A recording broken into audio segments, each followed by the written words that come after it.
The message today, Jesus and Reincarnation. I'm continuing in a study of the digests of my book, Discover the Power Within You, published by Harper & Row. Today dealing with this question that is so often asked, if reincarnation is a possibility or a reality, what did Jesus believe about it? Well, through all time, man has been searching for answers to such questions as why I am here, why I am like I am. There's always been a strange feeling, even in the most primitive philosophies, that this life is but a part of the whole, that there's something in man that survives death. Now, Christianity, as it has been traditionally presented, has held that birth is the beginning of life, but death is a step into eternal existence. Of course, this leaves all sorts of unanswered questions.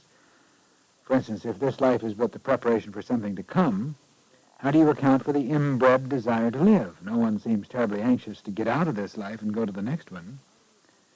And how do we account for the seemingly unfinished pattern of individual lives and the constantly progressive pattern of the civilization that man builds? How do we account for the great inequality among people, while we're told that all people are created equal?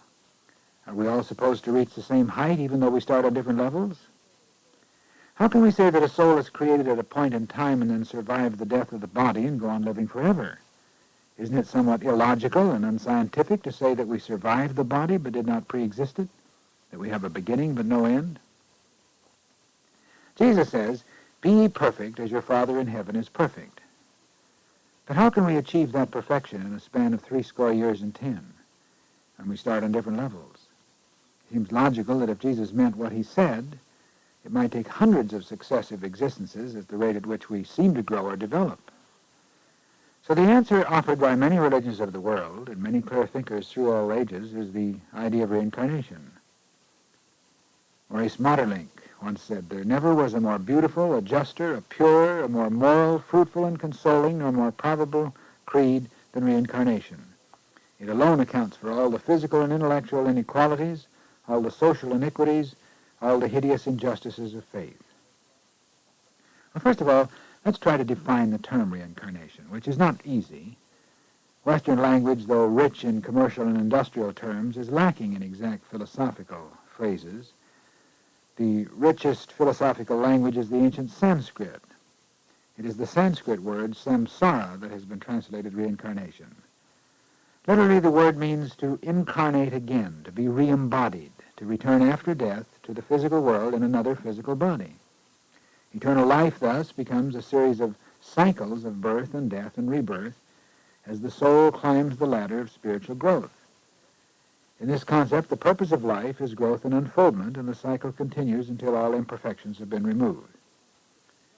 Now, it's a fact that the majority of the people of the earth believe in some variation on this theme of reincarnation.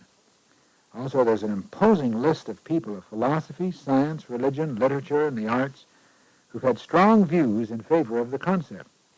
They could all be wrong, of course, but it is likely that all this broad acceptance must somehow reflect at least a shred of truth. Leslie Weatherhead, an eminent Christian scholar and psychologist, once said, "How can the world progress in inner things, which are the most important, if the birth of every new generation fills the world with unregenerate souls full of original sin? There can never be a perfect world unless gradually those born into it can take advantage of lessons learned in earlier lives instead of always starting from scratch." In the reincarnation concept, human experience seems fleeting, but divine life is continuous. Thus, we continually make deposits in the great bank of consciousness that carries over our debits and credits from experience to experience, from lifetime to lifetime. So this load of unfinished business is a pulling influence that causes problems, deterioration, and seeming death. But then you see, death is not what it seems. It is simply a movement from one house to another. Unfortunately, people live life as if life is fleeting, as if at birth a brand new product comes forth from some celestial soul factory that plays its little part for a few years and then is swept up in the dustpan of oblivion. Now, let me say that I prefer to deal with reincarnation as a totally open question, not as an absolute. I call it the glorious possibility. In other words, it suggests answers to some of the puzzling questions of life and death, and I have many of the questions and not all of the answers. For instance, there are phenomenal cases of child prodigies. like Mozart, who played a concert on the harpsichord at age 5 and toured Europe at 6. Sir William Hamilton learned Hebrew at 13 and at 13 could speak 13 languages. Plato believed in reincarnation wholeheartedly, and in his famous theory of reminiscences, he says, "Knowledge easily acquired is that which the enduring self had in an earlier life so that it flows back easily."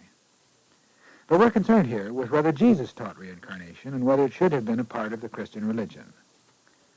Now, according to the very limited record available, we must say that Jesus did not use the word reincarnation, nor did he ever make any kind of direct reference to it. However, it is now held likely that Jesus was educated by the Essenes, a prominent sect of his day, and this sect strongly believed and taught the idea of reincarnation. The Dead Sea Scrolls were writings of an Essene monastery, and reincarnation is clearly the message in many of these ancient writings. Why didn't Jesus say something about reincarnation, if it is true? Well, he does make a reference to it as though it were a part of the accepted idea of the day, and he never repudiated it or denied it. Seems evidence that the gospel writers took it for granted that everyone accepted it. In other words, what did he mean in Matthew 11:14? When speaking of John the Baptist, he said, "This is Elijah which is to come." It could be hard to put it into clearer language, the idea that John the Baptist was the reincarnation of Elijah. In the 16th chapter of Matthew, Jesus asked his disciples, "Who do the men say the Son of Man is?" And they said, "Some say Elijah, others Jeremiah, or one of the prophets." Obviously, the idea of reincarnation was a common one, and though Jesus did not indicate acceptance or rejection, it is noteworthy that he did not rebuke them for talking nonsense. Some modern theologians find it hard to accept, but it is a matter of recorded church history that primitive Christianity entertained the idea of reincarnation as a doctrine of the church all the way up to the Council of Constantinople in AD 533. A violent 10-year conflict inaugurated by Roman Emperor Justinian against the teachings of Father Origen. This was a part of the Romanization process where the church had to submit to what is called Caesaro-Papism.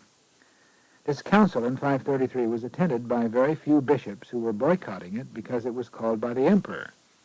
Those who did attend were obviously in favor of Roman regulation, thus they voted 3-2 in declaring the teachings of Origen concerning the nature and destiny of the soul to be heretical. So the idea of reincarnation was never intelligently met and disproved. It was summarily ousted as a result of prejudice and for what we must call political reasons. For to admit the reincarnation process would certainly weaken the hold of the church on the soul. If you unfold your God-given nature, life after life, then who can help you, except as Jesus and great teachers help, by pointing the way? But you, the individual, must travel your way alone. It is not possible to abdicate responsibility in favor of any intermediary whatsoever. So what has happened to the idea of reincarnation is true also of the pure religion of Jesus, so that many present-day so-called Christian teachings bear little, if any, relation to Jesus' original message. They've been pieced together through centuries like a handmade mosaic in what I call the religion about Jesus. Actually, without the stabilizing influence of the total life concept in Christianity, individuals are led to feel, oh well, what's the difference? You only live once. So the rationalization, eat, drink, and be merry, for tomorrow you may die. It's entirely possible that the loss of the idea of reincarnation and its related law of cause and effect may be the greatest single reason for the rise of what is called Western materialism. And you may wonder, but if I've lived before, why don't I remember my past lives? You do. Character is memory. It is the cumulative, distilled essence of previous experience. Genius, too, is cumulative memory. However, though there are those around who offer to lead you into hypnotic regression into the memory of past lives, I believe, personally, these are forbidden chambers. Recall the symbolic story of Lot's wife turning into a pillar of salt for looking backward. Life is for living now. The vitality and power of this life may be crystallized in the process of looking backward into a previous existence. So shun this thing. Don't get curious and want to know what happened in a previous life. Charles Fillmore warns, the study of reincarnation is not profitable to the student of higher thought. Not what you have been, but what you now are is the issue. You see, there's no proof that reincarnation is a fact, but there's no proof that it is fiction either. We can neither prove it nor disprove it. The point is, man is divine and must ultimately release his potential. The concept of reincarnation helps us to understand how this is to be achieved. It helps us to deal with injustice and with bereavement. It helps us to let go of anxiety and pressure, to let go and walk on.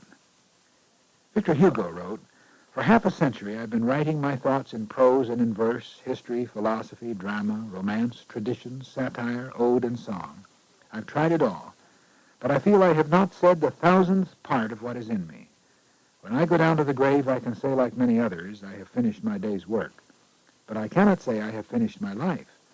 My day's work will begin again the next morning, for the tomb is not a blind alley, it is a thoroughfare. It closes on the twilight, it opens on the dawn." And in his immortal prophet, Khalil Gibran says, "Should my voice fade in your ears and my love vanish in your memory, I shall return with the tide. And though death may hide me, forget not that I shall come back. A little while, a moment of rest on the wind, and another woman shall bear me." When we catch the Jesus idea of life as an eternal experience, we get away from tension and fear relative to time. We simply live one day at a time. Now is the time. Now is the only time. So live this day as if it were the only day of all eternity. So certainly, reincarnation is a glorious possibility. It's an incredibly exciting aspect of the possibility of unfolding life eternal, and it helps to answer a lot of questions. But more than that, the best thing is let it go and live your life one day at a time. And go forward with the realization that should you come to the end, what seems to be the end of life, the end is but another beginning, as you move from one room into another room in the Father's house that has many mansions, as Jesus said. It's a glorious possibility.